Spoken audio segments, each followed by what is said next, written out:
get up and they say, I'm a weed scientist, or I'm a nutritionalist, or I'm a livestock guy.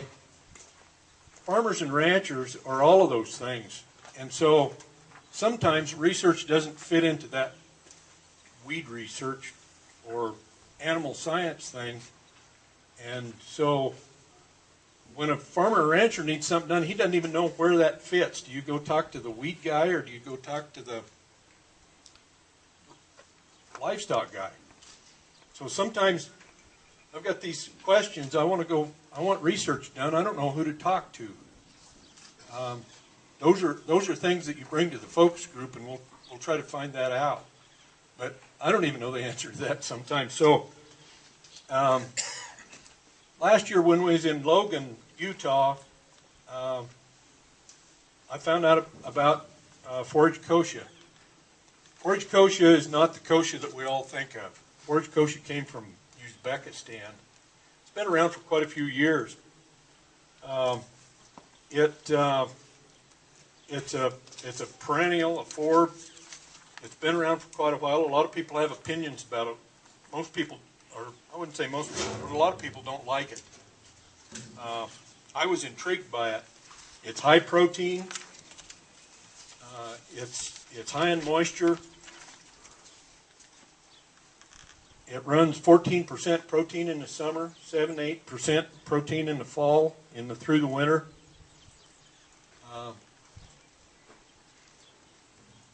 The variety that we've been working with is about 9 to 18 inches tall. It increases the carrying capacity of livestock on winter range. In comparison to crested wheat, it averages about 3 times the yield in the winter. Jim's bringing some of the test stuff that we've got. The tall one is the kochia that everybody's familiar with. Most people, I mean, it's high in protein, but it's a weed. The little one is the immigrant variety. I got 4 different varieties from Utah, and Bob Bumgardner helped me with it. He planted some. Mine's not coming up as good as his. He's a farmer. I'm not. I think this is irrigated. Bob, are you around? We cheated. It's dry land, Larry. Is it? You didn't irrigate it at all? No. You're really a good farmer.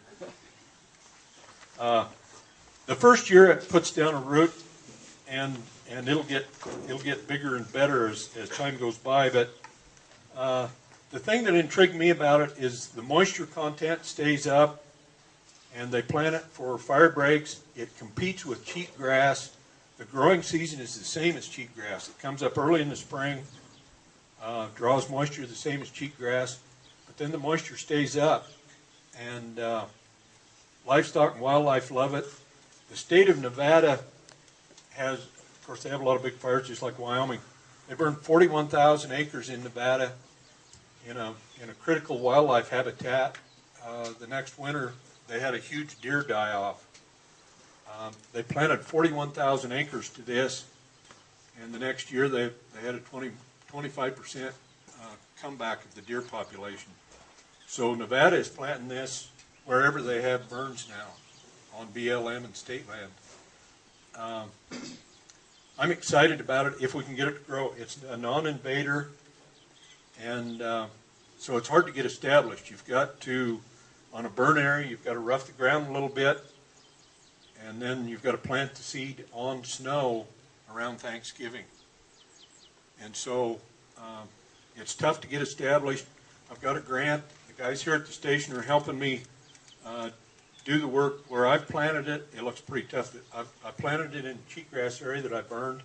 The cheatgrass is about knee-high. This has been a really good cheatgrass year, in case you haven't noticed.